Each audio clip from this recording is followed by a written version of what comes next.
తెలంగాణ రాష్ట్రం అభివృద్ధి చెందిందా లేదా అనేది మనం చర్చించుకోవాలనుకుంటే తెలంగాణ రాష్ట్రంలో ఉన్న గిరిజనుల నివాస ప్రాంతాలకు రవాణా సౌకర్యము, తాగునీటి సమస్య పరిష్కారము, పిల్లలు చదువుకోవడానికి పాఠశాలలు ఏర్పాటు చేసినప్పుడే నిజమైన తెలంగాణ రాష్ట్రం యొక్క ఉద్దేశము నెరవేరినట్టు.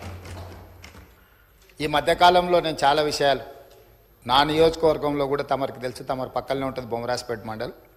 దాదాపుగా 72 తండాలు ఉన్నాయి ఒక మండలంలో. చాలా తండాలకు రవాణా సౌకర్యం లేదు, కానీ అవి గ్రామ పంచాయతీలుగా మారినాయి.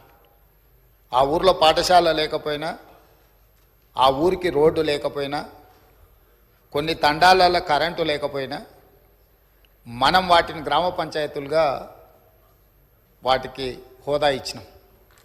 అందుకే ఈ ప్రభుత్వం నిశితంగా గమనించి ఈ తెలంగాణ రాష్ట్రంలో ఉన్న అన్ని తండాలలో గ్రామ పంచాయతీలుగా రూపాంతరం చెందిన, గతంలోనే గ్రామ పంచాయతీలుగా ఉన్న తండాలకు ఖచ్చితంగా తండాల నుంచి మండల కేంద్రానికి 100% బీటీ రోడ్డు వెయ్యాలి అని మా ప్రభుత్వం నిర్ణయం తీసుకున్నది.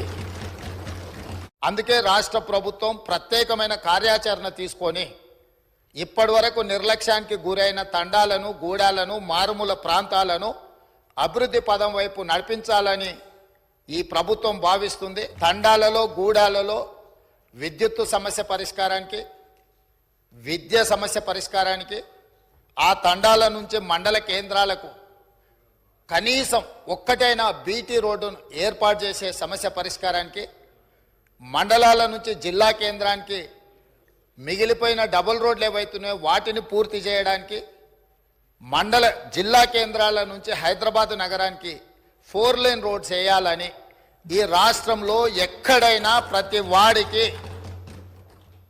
ఒక మంచి రవాణా సౌకర్యం ఏర్పాటు చేయడం ద్వారా ఇవాళ పేదవాళ్ళు కష్టపడి వాహనాలు కొనుక్కుంటున్నారు, కానీ సొంత ఊరికి పోవాలంటే రోడ్డు ఉండడం లేదు.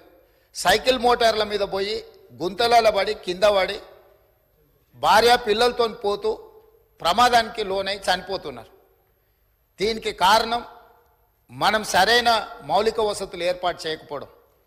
అందుకే రాష్ట్ర ప్రభుత్వం ప్రత్యేకమైన కార్యాచరణ తీసుకొని ఇప్పటి వరకు నిర్లక్ష్యానికి గురైన తండాలను, గూడాలను, మారుమూల ప్రాంతాలను అభివృద్ధి పదం వైపు నడిపించాలని ఈ ప్రభుత్వం భావిస్తుంది. తెలంగాణ అభివృద్ధి అంటే తండాలలో, గూడాలలో కనీస సౌకర్యాలను ఏర్పాటు చేసినప్పుడే తెలంగాణ రాష్ట్ర అభివృద్ధి జరిగినట్టు అని బలంగా మా ప్రభుత్వం భావిస్తుంది.